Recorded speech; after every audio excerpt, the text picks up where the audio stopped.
நேயர்களுக்கு வணக்கம். யோக ரகசியம் நிகழ்ச்சியில் உங்களை சந்திப்பது மிக்க மகிழ்ச்சி. ஓம் பூச்சியாய ராகவேந்திராய சத்திய தர்ம ரதாயச பஜத்தாம் கல்ப விருஷாய நமதாம் காமதேனுவே. ஸ்ரீ ராகவேந்தருடைய பொற்பாதம் தொட்டு வணங்கி குரு வாழ்க குருவே துணை. மிக சிறப்பான பொன்னான நன்னாளாக இன்றைய தினம் உங்கள் எல்லாருக்கும் அமையட்டும். செவ்வாய்க்கிழமை ரொம்ப சிறப்பு அப்படிங்கிறது முருகனுக்கு உகந்த நாள் அப்படின்னு சொல்லுவோம். மே மாதம் 5ஆம் தேதி சதுர்த்தி அப்படிங்கிற திதி ரொம்ப ரொம்ப விசேஷங்க. இந்த சதுர்த்தி மட்டும் என்னென்னா இந்த கேந்திர பாவகமாக வரும். 4 மூலைகள் அப்படிம்பாங்க ஜாதக கட்டத்தில். இது திதி சூனியமாக ஆனால் பல பிரச்சனைகளை ஏற்படுத்தும். அதெல்லாம் ஒரு பக்கம் இருக்கட்டுங்க. இன்றைக்கி பார்த்தீங்கன்னா சங்கடகரா சதுர்த்தி. விநாயகரை வழிபாடு செய்யக்கூடிய முழுமுதல் கடவுளை நம்ம தியானிக்கக்கூடிய, அதுவும் மாலை நேரம் சித்த யோகத்தோட ஒரு அமிர்த யோகத்தோட பிறக்கக்கூடிய செவ்வாய்க்கிழமை முருகனுக்கும் அப்பன் விநாயகருக்கும், அப்போ அண்ணன் தம்பி 2 பேருக்கும் இன்றைக்கி ரொம்ப சிறப்புனே சொல்லலாம். எந்த திருத்தலங்கள் எடுத்தாலும் முழுமுதல் கடவுள் இல்லாத ஸ்தலமே கிடையாது.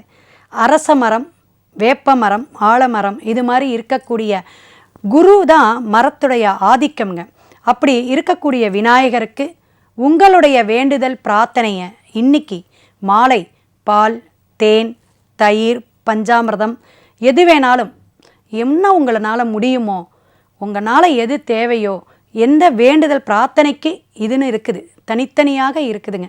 ஒவ்வொரு மலருக்கும் ஒவ்வொரு பூக்களுக்கும் ஒரு அர்ச்சனை பண்ணக்கூடிய அமைப்புக்கு அதோடைய செயல்பாடுன்னு இருக்குது. இப்போ மல்லிகை லக்ஷ்மி கடாட்சம், அதுபோல் ஒவ்வொரு இலை வழிபாட்டுக்கு கூட உண்டுங்க. அப்படியெல்லாம் சூட்சும ரகசியமாக முன்னோர்கள் நமக்கு நிறைய விஷயங்கள் சொல்லி வச்சுருக்காங்க. உங்களுக்கு மனசில் என்ன இன்னைக்கு தேவைப்படுதோ அதை பிரார்த்தனை வைங்க.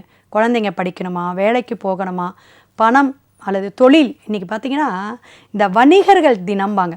அப்படிங்கும்போது சந்தை கூடக்கூடிய அமைப்பு, சந்தை வியாபாரம் செய்யக்கூடிய அமைப்பு, வெளிநாடு உள்நாடு இது மாதிரி ஒரு கம்யூனிகேஷனோட செய்யக்கூடிய இந்த லேபர்ஸுக்கு எல்லாமே இன்றைக்கி ஒரு முக்கியமான தினம். அப்போ உங்களுடைய பிரார்த்தனை எப்படி இருக்கணும்?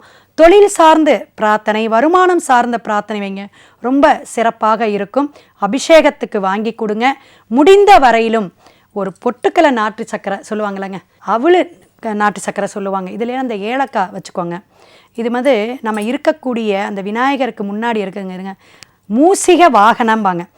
அப்படிங்கும்போது அந்த இடத்துல இருக்கக்கூடிய அந்த எலி தான் நமக்கு வாகனமாக பிள்ளையாருக்கு சொல்கிறோம். அந்த எலிக்கு நீங்கள் ஏதாவது ஒரு பிரசாதம் வைங்களேன், உங்கள் குழந்தைங்க நல்லா படிப்பாங்க. நிறைய விஷயங்கள் இருக்குதுங்க. ஒவ்வொரு திதிக்கும் ஒவ்வொரு நாட்களுக்கும் முக்கியமான விசேஷமான வழிபாட்டு முறைகள், அதே போல் நம்ம செய்யக்கூடிய அந்த தானம் தர்மம் அதைவிட சிறப்புங்க. இப்போ சித்த யோகத்தோடு பிறக்கக்கூடிய இந்த செவ்வாய்க்கிழமை நீங்கள் காலையில் என்ன செய்யலாம்? கந்த சஷ்டி கவசம் பாராயணம் பண்ணுங்க. கந்த குரு கவசம் கேட்டு வாருங்க. மாலை நேரத்தில் ஒரு 2 அல்லது 5 தடவையாவது விநாயகர் அகவல் பாராயணம் பண்ணுங்க அல்லது கேட்டுட்டு வாங்க. ரொம்ப சிறப்பாக இருக்கும். எல்லாமே அள்ளி தருவார் எம்பெருமான் விநாயக பெருமானும். ஓகேங்களா? நாளை சந்திப்போம்.